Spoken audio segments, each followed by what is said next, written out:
Some men think being the loudest guy in the room makes them the smartest. Others treat their ego like it's made of glass and might shatter if someone disagrees with them.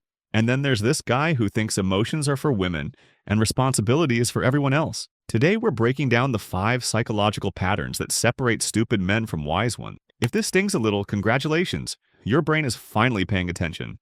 I'm not here to roast anyone. I'm here to show you the exact mental traps that keep guys stuck, frustrated, and wondering why success keeps slipping away from them. Stay with me, because I'll reveal the one game-changing mindset that breaks all these patterns. So let's get into it. Sign 1. Thinking that volume equals value. The first sign is when a guy mistakes being loud for being smart. Guys who aren't confident think if they're the loudest, they must be the smartest. They think if they talk louder, interrupt more, and argue harder, they win. But they're not trying to find the truth, they're just scared of looking dumb. You know this guy. He's the one who turns every conversation into an argument. Picture this. Someone mentions they're listening to Taylor Swift, and suddenly he's a music purist ranting about real artists and how mainstream pop is ruining society. His voice gets louder with each sentence because deep down, he's terrified someone might discover he secretly has anti-hero in his like songs. What he doesn't get is simple, real smart people don't need to be loud about it. The smartest person in the room is usually asking questions, not showing off how much they know. Watch a smart guy in conversation. He listens more than he talks. He asks, "What do you think?" instead of telling you what to think. He's okay with quiet moments because he's not scared of what people might say. When you feel like you want to take over a conversation, that's when you should step back and listen instead. The moment you start acting smart is the moment you stop actually being smart. Bottom line, if your best argument is how loud you can make it, you don't have an argument at all. Sign 2. He worships his ego like a Fabergé egg.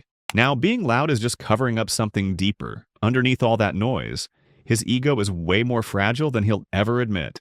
This guy has turned his self-worth into something precious that might break if anyone disagrees with him. He can't say, "I don't know." He can't say, "You're right." And when someone corrects him, he takes it as a personal attack.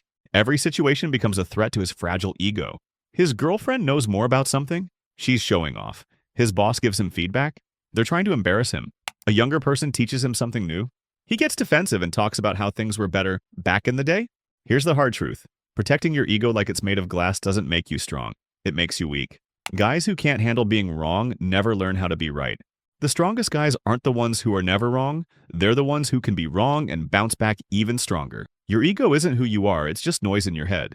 If being corrected feels like being attacked, your ego isn't protecting you. It's imprisoning you. Sign 3. He builds walls instead of bridges. When your ego is that fragile, everything feels scary, especially emotions and being vulnerable. So he builds walls made of fake toughness, convincing himself that real guys never show feelings. You can spot this pattern everywhere. Watch him when his girlfriend gets a promotion. Instead of celebrating with her, he finds ways to make it seem less important. When his friend opens up about feeling depressed, he changes the subject or makes a joke to avoid the awkwardness. When someone disagrees with him, he attacks them personally instead of listening to their point. When life gets overwhelming, he either explodes in anger or shuts down completely instead of dealing with his feelings. The irony is painful. He thinks he's showing strength, but he's actually showing everyone how scared he is. Real strength isn't about avoiding emotions. It's about handling them well. It's not about controlling other people. It's about controlling yourself. The strongest guys aren't the ones who never bend. They're the ones who can bend without breaking. True strength is staying calm when everyone else is freaking out. It's being happy for other people's wins because you're confident in your own worth. It's saying, "I'm struggling" when you need help, instead of pretending everything's fine when you're falling apart. If you're constantly trying to prove you're tough, you're missing the whole point. Sign 4. He never owns his mess. When anything goes wrong, it's never his fault. He's built such a strong defense system that taking responsibility feels like giving up. His relationships fail. Girls are crazy. His grades suck. Teachers don't like him. His friendships end. People are fake. He's convinced that he's the good guy in everyone else's villain story. The one thing that's the same in all his problems is everyone except him. Let me give you an example. He gets kicked out of his 3rd friend group in 2 years. Each time he has a story about drama, jealous people, or friends who couldn't handle his honest personality. He never asks what role he played in the pattern. The truth that's going to hurt is this. If everywhere you go smells bad, maybe check your own shoes. If every relationship you have ends the same way, you're the common factor. Life hits everyone hard, but guys who don't learn just keep running into the same wall and complaining about how unfair walls are. They point fingers while standing in their own mess.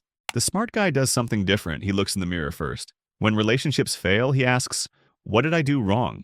When he gets in trouble, he asks, "What could I have done better?"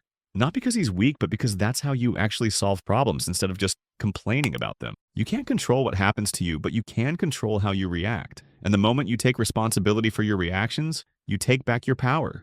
Taking responsibility isn't punishment, it's freedom. Sign 5. He chooses being right over being happy. The final sign that connects everything is when he has to choose between being right and being successful, he chooses being right every single time. Even when his approach is clearly not working, he doubles down instead of changing. This shows up everywhere in his life. His way of talking to people hasn't made him any friends in years, but he insists people just don't appreciate honest guys anymore. His study habits get him bad grades, but he blames the teachers for being unfair. He won't try new things because he's convinced the world is just different now. The difference between a guy who stays stuck and one who grows isn't about being smart. It's about being willing to change. Smart guys know when to stop talking and start learning. They notice when their old ways aren't working and they try new approaches. But guys who stay stuck keep using the same approach even when it's clearly failing them. They'd rather be right than be happy. They'd rather stick to what they know than actually succeed. The good news? None of this is permanent. You can change these patterns starting today, but it requires something most guys struggle with: being humble enough to admit you might be wrong. You have to admit that some of your approaches aren't working. You have to be willing to look awkward while you learn new ways of being. You have to care more about growing than about being right. The wisest guys aren't the ones who never messed up. They're the ones who messed up and used those mistakes to become better. So what's the one mindset shift that changes everything? It's this. Stop trying to prove you're smart and start trying to get smarter. Smart is what you already know. Wisdom is knowing what you don't know yet. The moment you shift from proving to improving, everything changes. You start listening instead of talking. You start asking questions instead of assuming you know everything. You start growing instead of just trying to be right all the time. Let's recap the 5 signs. Does being loud matter more than being right to you? Do you treat your ego like it might break if someone disagrees? Do you build walls instead of bridges? Do you blame everyone but yourself when things go wrong? Do you choose being right over being happy? If any of these hit home, that's not a character flaw. That's your wake-up call. The world has enough men who talk tough but think weak. What we need are men who lead with wisdom, speak with purpose, and grow with humility. That kind of man changes everything around him. If this video made you uncomfortable, perfect. Discomfort is where growth lives. Look, half the people watching this are nodding along thinking, yeah, I know someone exactly like this. And the other half are secretly wondering if they are that someone. Either way, you're here because you're trying to level up, not stay stuck. Subscribe if you're done with the fake it till you make it energy and ready for some actual growth. We're dropping real talk every week about the stuff nobody wants to admit, like how your ego might be sabotaging you harder than your worst enemy ever could. Here's the deal. Subscribing doesn't cost you anything, but staying the same version of yourself forever? That's expensive as hell. The people in the comments arguing about everything? They're not subscribers. The people actually changing their lives? They hit that button months ago. Don't be the person who watches everyone else grow while you're still stuck in the same patterns. Hit subscribe because the best investment you'll ever make is in becoming someone you actually respect. See you in the next one.